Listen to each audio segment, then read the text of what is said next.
안녕하세요. 이 영상은 제 친구들한테 건강하게 생활하라고 설득하려고 만든 영상이고, 제 생목록 링크를 설명란에 달아둘 테니 첫 영상부터 차례대로 보고 오시면 더욱 맥락이 잘 이해되실 것 같고, 그걸 추천드립니다. 지난번 영상에서는 왜 우리가 병에 걸리고 컨디션이 안 좋아지고 살찌고 늙는지 등에 대해서 알아보았습니다. 이번 영상부터는 차례대로 어떤 부분을 개선하면 더 덜 늙고 건강하게 살 수 있는지 알아보겠습니다. 참고로 제가 따로 언급하지 않더라도 말씀드리는 거의 모든 방법들은 미생물부터 고등동물에서까지의 충분한 다양한 실험이 이미 이루어진 방법들입니다. 그럼 일단 먹는 습관부터 하나씩 개선해봅시다. 크게 두 가지 카테고리에서 접근해볼 겁니다. 첫 번째로 언제 먹어야 하는가, 두 번째로는 무엇을 먹어야 하는가. 참고로 보충제, 영양제에 관한 영상들은 나중에 다시 한번 제작해볼 예정입니다. 이 영상은 영양제 관련 내용은 없습니다. 우선 건강하게 먹는 시간에 대해서부터 알아보겠습니다. 언제보다 더 중요한 건 얼만큼 자주 먹느냐입니다. 단순히 소식을 하라는 의미가 아닙니다. 물론 소식하는 것도 건강에 좋고 날씬하면 오래 삽니다. 그렇지만 그것보다는 칼로리를 섭취하는 시간에 관한 이야기입니다. 중요한 것은 먹는 기간보다 먹지 않는 기간입니다. 즉 공복 시간이 중요한데요. 몸은 공복 시간에 방어 태세를 유지하게 됩니다. 우리는 하루 3끼 식사 습관에 익숙해져 있는데요. 이것이 우리 몸엔 좋지 않다는 것이죠. 이제 그 이유에 대해서 자세히 설명해 볼 건데요. 무지성 납득하실 거면 단식 방법까지 스킵하셔도 괜찮습니다. 이것도 설명에 타임라인 남겨놓을게요. 이것이 중요한 구체적인 이유는 낮은 에너지 상태에 의해 활성화되는 유전자 경로가 있기 때문입니다. 지난번 화에서 이야기한 시르트윈이라고 불리는 유전자입니다. 잊었을까봐 잠시 언급해보자면, 시르트윈은 DNA 수리와 후속 유전적 안정화를 책임집니다. 우리의 노화를 막는 데 아주 중요한 역할을 하죠. 우리 몸에는 7종류의 시르트윈 유전자가 있는데, 이 유전자들은 낮은 에너지 상태에서 활성화되며 높은 열, 낮은 아미노산, 높은 나트륨과 같은 다른 스트레스들에도 반응합니다. 우리는 이런 반응을 호르메시스 효과라고 합니다. 우리를 영구적으로 상하게 만들지 않는 고통은 우리를 더욱 강하게 만든다는 이론인 효과입니다. 조금 더 구체적인 체내의 경로를 살펴보면, 낮은 에너지 상태가 될 경우 NAMPT라는 유전자가 활성화되면 시르트윈의 연료가 되는 NAD라는 것을 만들어내게 됩니다. 그 결과로 몸의 에너지가 낮아지면 NAD가 만들어져서 시르트윈이 활성화돼서 건강해진다고 할 수 있겠습니다. 지난번에 살펴본 다른 장수 유전자들도 한번 살펴볼까요? 아미노산에 반응하는 mTOR를 봅시다. 포유류의 라파마이신 약물의 표적이라는 뜻입니다. 이름의 뜻은 별로 안 중요하고요. 단백질을 먹으면 근육 합성을 도와주는 mTOR은 반대로 몸의 노화에는 안 좋습니다. 그 이유는 mTOR 활동이 감소될 경우 세포를 재활용하는 오토파지 효과가 활성화되기 때문인데요. 자가포식이라고도 부르는 오토파지는 배고플 때 오래된 단백질들을 모두 재활용해 새로운 단백질로 다시 합성합니다. 그리고 이는 신체 염증 감소 등에 매우 유익한 효과를 줍니다. 실험에 따르면 mTOR를 억제하고 오토파지를 활성화하는 것만으로도 파리나 쥐 등의 수명을 30% 정도 늘릴 수 있었다고 합니다. 정리하자면 어찌 보면 당연한 것일 수도 있는데, 적게 먹으면 당연히 근성장은 더딜 수 있지만 우리의 몸에는 좋다 정도가 되겠습니다.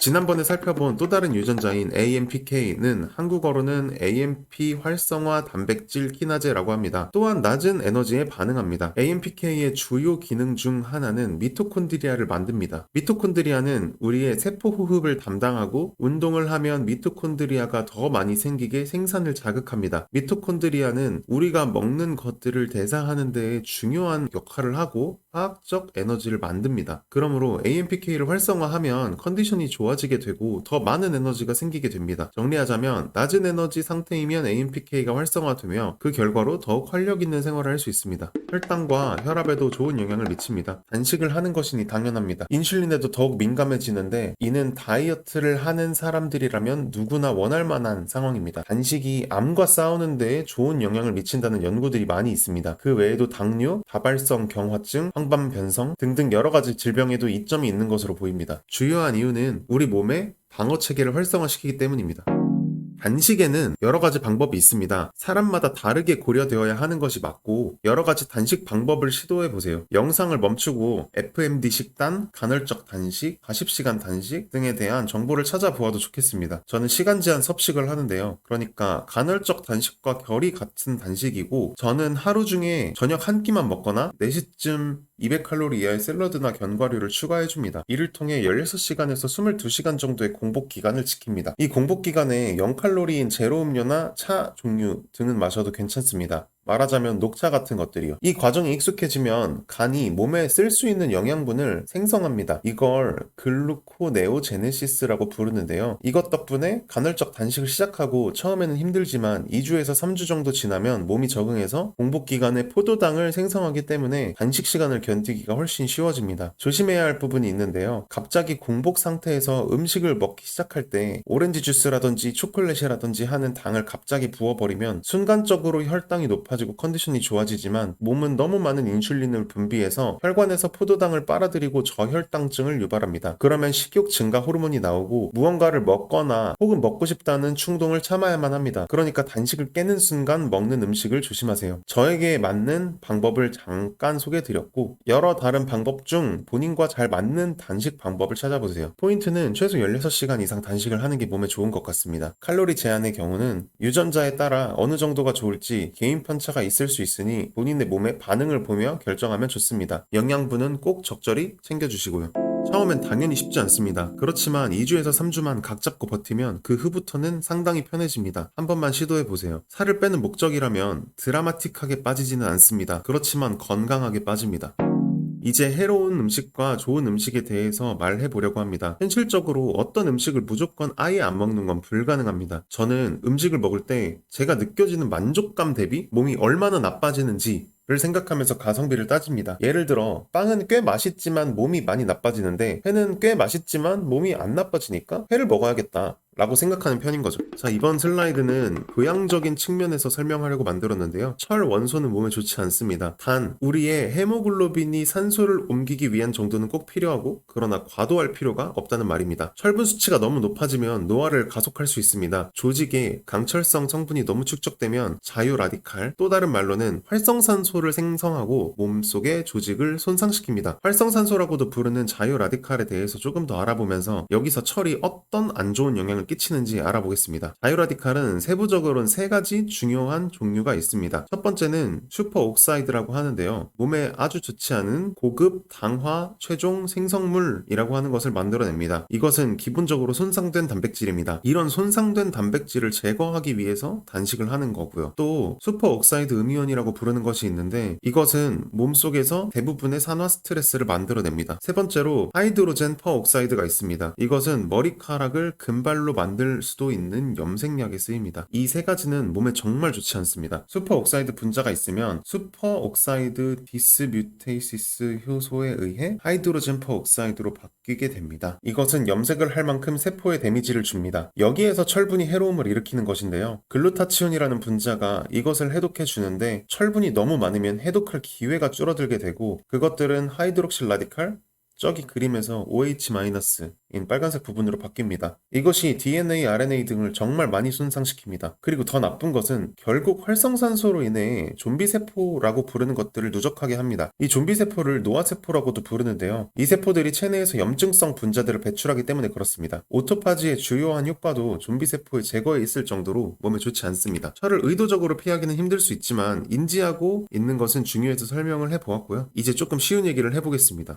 설탕이 진짜 몸에 안 좋습니다. 포도당과 과당을 모두 포함하는 말이고요. 동물들에게 많은 포도당을 준 후 살펴보면 지방간과 당뇨병을 얻게 됩니다. 혈당이 치솟으면 안 좋은 점은 단백질에 포도당이 결합해서 엉망이 되게 합니다. 몸 안에서 캐러멜화 된다고 생각하시면서 생각해보세요. 이는 수명을 단축시키고 당뇨병과 심혈관 질환을 유발할 것입니다. 또한 몸을 보호하는 메커니즘을 꺼버립니다. AMPK와 시르투인은 설탕에 의해 꺼져버립니다. 그래서 하루 3끼 동안 식사나 간식을 먹으면 질병과 노화가 더 잘 일어나게 되는 겁니다. 몸속의 포도당 레벨을 계속 낮게 유지하는 것이 중요한 포인트입니다.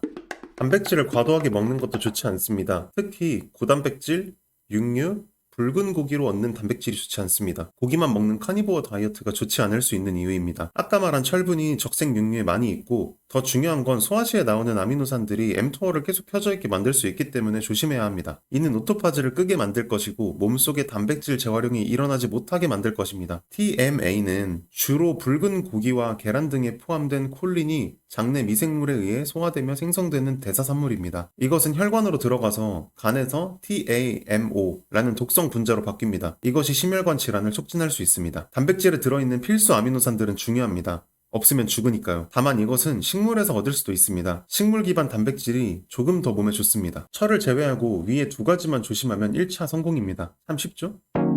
이제 채식 위주 식단에 대한 연구를 한번 볼게요. 2013년에 수천 명을 대상으로 한 연구인데요. 숫자가 높을수록 더욱 위험 비율이 올라간다고 생각해 주시고, 비채식주의자를 1로 놓고 채식을 할 경우 얼마나 위험률이 낮아지는지 살펴봅시다. 비채식주의자는 1이고요. 세미 채식주의자는 0.92입니다. 포유류만 먹지 않습니다. 락토 오보 채식주의자는 0.91, 유제품과 난류를 섭취합니다. 비건은 0.85, 페스코 베지테리안은 0.81입니다. 페스코 베지테리안은 생선의 섭취를 허용하는 베지테리언입니다. 저는 잘 못 지키기는 하지만 그래도 이왕 먹을 거면 채식 위주 식단과 생선 위주로 먹으려고 해보는 중입니다. 또 지중해식 식단도 있습니다. 유네스코의 인류 무형 문화유산으로 등록되어 있습니다. 술은 제한하지만 레드와인은 괜찮고 약간의 생선 그리고 올리브유만 쓰는 채식 위주 식단을 의미합니다. 이 식단도 많은 연구를 통해 검증되어 있습니다. 오키나와식 식단도 있는데요. 식물 기반 콩 그리고 생선을 조금 섞은 것을 베이스로 하는 느낌의 식단이고요. 오키나와 사람들은 세상에서 제일 오래 사는 집단 중 하나이며 거기에 기반해서 개발된 식단이고 이것도 효과가 좋다고 알려져 있습니다. 저는 개인적으로 흰색 백반, 정제당을 포함한 설탕, 가공식품을 피하려고 하고 있고요. 육류는 생선류, 오리고기, 닭고기 정도 먹습니다. 물론 잘 지키지 못할 때도 있지만 인지는 하고 먹는 게 중요한 것 같습니다. 정리할게요. 간식을 먹지 말고 공복 시간을 최대한 길게 자주 가져가세요. 최소 16시간이요. 여러 가지 단식 방법 중에 본인과 잘 맞는 방법을 찾는 걸 추천합니다. 설탕을 먹지 마시고 차라리 인공 감미료를 드세요. 특히 단식 후 처음 먹는 음식을 조심해주세요. 과도한 육류 섭취를 피해주세요. 채식 위주의 식단이 좋습니다. 처음부터 완벽할 필요는 없지만 무엇이 좋고 무엇이 안 좋은지는 인지할 필요가 있습니다. 오늘은 이 정도에서 마무리하겠습니다. 건강하게 오래 살아봅시다.